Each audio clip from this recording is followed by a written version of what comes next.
ఒకసారిగా గురువుని తలుచుకొని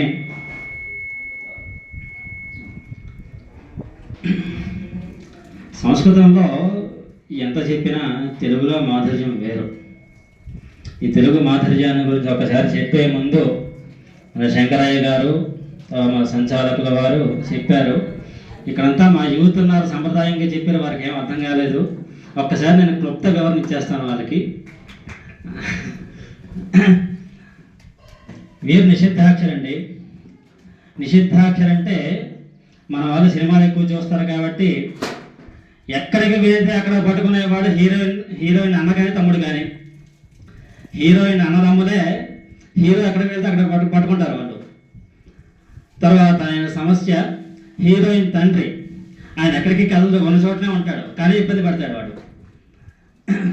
తరువాత ఆయన దత్తపది హీరోయిన్ అక్క చెల్లెలు సహాయం చేసినట్టే ఉంటారు కానీ సహాయం చేయరు. తరువాత ఆయన వర్ణన ఏమిటంటే ఒక రకంగా ఇంట్లో ఉండే పని మనిషి, ఇంటి ఇస్తున్నట్టే ఉంటుంది కానీ ఇంటి ఇవ్వడు. తర్వాత ఈయన న్యస్తాక్షరి, అక్కడ ఉండేటటువంటి వాచ్మెన్ లాంటి వాడు. అంటే ఎక్కడున్నారో చెప్పేస్తారు, కాకపోతే కరెక్ట్గా చెప్పరు, వెతుక్కోవాలి. తర్వాత ఆయన చంద్రోభాషణం. ఆయన ఏమిటంటే మాతో మాట్లాడుతూనే ఉంటారు, కాకపోతే చెప్పింది అర్థం కాదు. ఆయన చంద్రోభాషణం. తర్వాత ఆయన ఆశ ఎలా ఉంటుంది, అక్కడ గాబరా మనిషి అన్నమాట. ఇంట్లో ఉండేటటువంటి గాబరా మనిషి, అడిగిన వెంటనే చెప్పేయాలి మొత్తం. ఆయన అప్రస్తుతం. మన స్కూల్లో కాలేజీలో ఉండే ఫ్రెండ్ లాంటి వాడు. మనతో తిరుగుతాడు, మన వెనకాల గోతులు చేస్తాడు. అంటే మనల్ని చదవనివ్వకుండా మనం చదివే టైంలో వచ్చి డిస్టర్బ్ చేస్తూ ఉంటాడు ఆయన. అటువంటిది అప్రస్తుత ప్రసంగం. కాబట్టి ఈయన సంచాలకుడు. ఈయన నాకు తల్లిదండ్రులు లాంటి వాడు. ఏమిటంటే హీరోయిన్ కోసం ఎన్ని తంటాలు పడుతున్నా హీరోని కాపాడడానికి చూస్తాడు ఈయన. కాబట్టి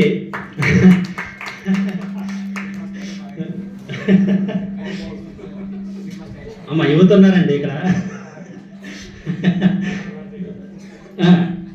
కాబట్టి ఇక్కడ ప్రశ్న ఎలా ఉంటాయన్నది ముందు మీరు చూస్తారు. ఎందరు వేదికెక్కినను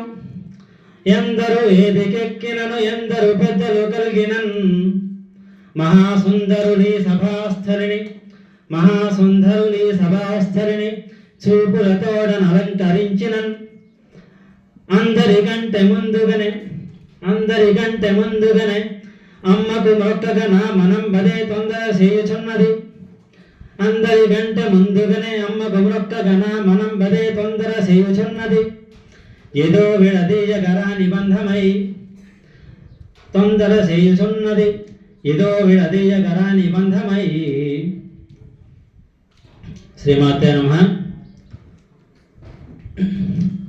ఏనే రూపము నుంచి కొల్వనగునో, ఏ రీతి నీవుంటివో, ఏనే మంత్రమునుచ్చరించవలెనో, ఏ విందు వర్తింతువో, ఏనే యంత్రము పూజ చేయదగు అందేదోను నీకిష్టమౌ. ఏనే తంత్రము చేయజాల సకలం బీవోట చేయ శారదా. శ్రీ గురుభ్యో నమః. అమ్మవారి ప్రార్థన అయింది. ఒకసారి గురువు కూడా గరికి